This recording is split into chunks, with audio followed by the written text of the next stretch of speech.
આ કથા બહુ સરસ ઉપદેશ કરે છે આ સંસારમાં કે આપણા સમાજનો, આપણા જ્ઞાતિનો, આપણા ગામનો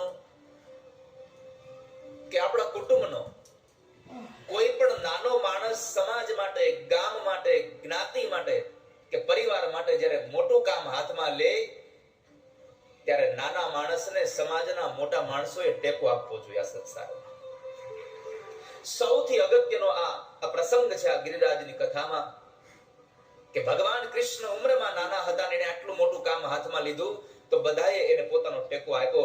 આપણને આ કથા ઉપદેશ કરે છે કે જ્યારે જ્યારે સમાજમાં કોઈ નાનો માણસ કામ હાથમાં લે ત્યારે સમાજના મોટા માણસો એને સહયોગ કરવા જોઈએ.